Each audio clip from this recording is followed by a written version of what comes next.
कि ब्रह्मलोक में गए हुए प्राणी भी पुनरावृत्ति के अंदर हैं अर्जुन। वैसे इस श्लोक का अनुवादकों ने गलत कर रखा है। इन्होंने ये लिख दिया कि मुझे प्राप्त होकर के किसी का जन्म नहीं होता।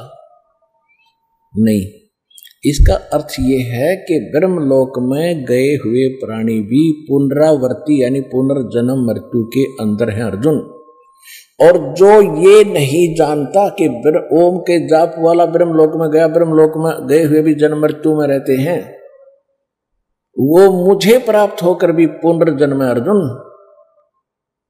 मुझे प्राप्त होकर भी उनका पुनर्जन्म है अर्जुन। इसका यथार्थ अनुवाद ये है। उन्होंने गलत कर रखा है। यदि उनकी माने एक गलत अनुवादकों की,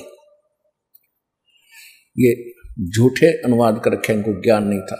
यदि इनकी बात को बड़ा करें कि गीता ज्ञानदाता ये कह रहा है कि मुझे प्राप्त होकर किसी का जन्म मृत्यु नहीं होता, ये गीता अध्याय नंबर 2 के श्लोक नंबर 12 में, गीता अध्याय नंबर 4 के श्लोक नंबर 5 में और 9 में, गीता अध्याय नंबर 10 के श्लोक नंबर 2 में ये स्वयं स्वीकार करता है कि अर्जुन तेरे और मेरे बहुत जन्म हो चुके हैं, तू नहीं जानता मैं जानता हूं। हम पहले भी जन्मे थे, आगे भी जन्मेंगे, केवल वर्तमान में ही नहीं है। और यह भी स्पष्ट करता है 10वें अध्याय के दूसरे श्लोक में कि मेरी उत्पत्ति को ये देवता और ऋषि नहीं जानते, क्योंकि इनको उत्पन्न करने वाला मैं हूं। क्योंकि ब्रह्मा विष्णु महेश ये 33 करोड़ देवता, 88,000 ऋषि, जो ये सभी इस काल भगवान ब्रह्म के उत्पत्ति है। दुर्गा इसकी पत्नी है ब्रह्म की, और ब्रह्मा विष्णु महेश इसके प्रथम 3 पुत्र हैं। प्रथम ब्रह्मा, सेकंड विष्णु और थर्ड शिव। इसके बाद फिर ये उत्पत्ति इनसे हुई है, कुछ दुर्गा के वचन से हुई है। तो इस प्रकार ये काल की सृष्टि प्रारंभ हुई है। आज का जो प्रसंग है ये क्या हो गया सिद्ध के ब्रह्म कहता है कि मैं भी जन्म और मृत्यु के अंदर हूं, मैं भी कंप्लीट स्पिरिचुअल नॉलेज नहीं रखता हूं, संपूर्ण अध्यात्म ज्ञान मुझे नहीं है। चौथे अध्याय के 34वें श्लोक में इसने कह दिया कि उसको तत्वदर्शी संतों के पास जाकर पूछो और वो बताएंगे। तो इससे सिद्ध हो गया कि सत्संग केवल पूर्ण परमात्मा ही करते हैं।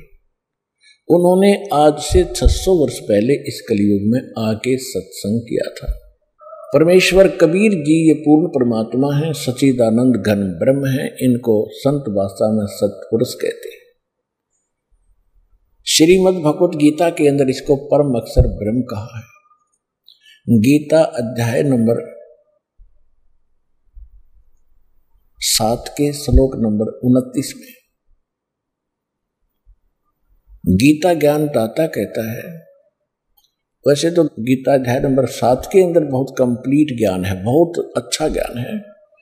इसमें यह भी स्पष्ट किया है कि जो अर्जुन मैं ज्ञान तुझे देने जा रहा हूं, इसको जानने के बाद फिर कुछ भी जानना शेष नहीं रह जाएगा। इसमें क्या बताया है 7वें अध्याय के 12 से लेकर 15 तक तो ब्रह्मा विष्णु महेश इन देवताओं की भक्ति करने वालों की स्थिति बताई है, उनका क्या होगा। इसमें स्पष्ट किया है कि रजगुण ब्रह्मा, सतगुण विष्णु, तमगुण शिव जी, इन तीनों के द्वारा जो भी हो रहा है उसका निमित्त कारण मैं हूं, मेन कारण। कौन? ब्रह्म। ब्रह्मा जी से क्या होता है? यहां जीवों की उत्पत्ति करते हैं प्राणी, वासना वश होकर के, जीव के बस की बात नहीं। जैसे किसी ने शराब पी रखी है तो उसको चक्कर आना, गिर जाना, लड़खड़ा कर चलना, तुतला कर बोलना उसके बस की बात नहीं, उसके उस नशा है। इसी प्रकार इस ब्रह्मा जी से निकल रहे रजगुण के प्रभाव से सभी प्राणी युवा होते ही इनके ऊपर ये प्रभाव अपने आप ऑटोमेटिकली इफेक्ट करता है, जीव के बस की नहीं करती। तो जिस कारण से संतानों उत्पत्ति सभी प्राणी करते हैं, तो इससे क्या हो रहा है? जीवों की उत्पत्ति, मनुष्यों की उत्पत्ति जिनको ये खाता है। और विष्णु जी के सतोगुण से क्या है कि यह सतिथि एक दूसरे में मोह ममता प्यार और संपत्ति में मोह, माता पिता में ममता, बच्चों के अंदर प्रेम, पति पत्नी का, भाई बहन का प्यार, तो ये एक ऐसा जकड़ दिया जीव के बस का नहीं, इससे इधर उधर टस से मस हो जाए। और तीसरे देवता का आपको पता ही है क्या करता है, सबको मारता है, हर फिर भी हम इनको पूजते हैं। बताओ हमारी अकल पर पत्थर पड़ गए थे। तो क्या कहता है गीता ज्ञानदाता यानी ब्रह्मा विष्णु महेश का पिता के रजगुण ब्रह्मा, सतगुण विष्णु और तमगुण शिव जी के द्वारा जो भी इन तीनों गुणों से जो कुछ हो रहा है उसका मुख्य कारण मैं हूं, परंतु मैं इनमें नहीं और ये मुझ में नहीं, क्योंकि ये इनसे अलग रहता है और इनको बना दिया इन्होंने, एक एक गुण युक्त पैदा कर दिया। ये बहुत बार आपको सृष्टि रचना में बताया है, ये कैसे रजगुण बने, कैसे सतगुण बनाए, कैसे तमोगुण बनाए,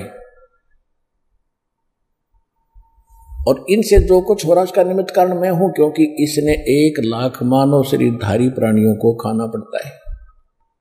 ये ऊपर का कवर यहां रह जाता है। सारे जीवन में जैसे भी ये सब शराब पीता है, तम्बाकू पीता है, तम्बाकू खाता है और चटपटे आहार करता है, उसकी वासना सूक्ष्म शरीर के अंदर लिप्त होती रहती है कुछ अंश, जैसे बादाम की गिरी खाने की होती है, ऊपर का छिलका नहीं, तो ये ऊपर का छिलका ये यहाँ छोड़ देता है, अंदर से वो गिरी निकालकर तपतशिला यानी एक तवी के ऊपर, बहुत बड़ा तवा है पत्थर का, उसके ऑटोमेटिक गर्म रहता है, उस पर पटक देता है और उससे फिर चटक मरते नहीं जीव उबालता है और उनसे निकाल कर गंध को फिर ये आहार करता है, आनंद लेता है। और यहाँ हाहाकार मची होती है, किसी का बेटा मर गया, किसी की बेटी मर गई, किसी का परिवार मर गया। हम ऐसे कसाई के लोक में रह रहे हैं, परमात्मा ने आकर हमें बताया है।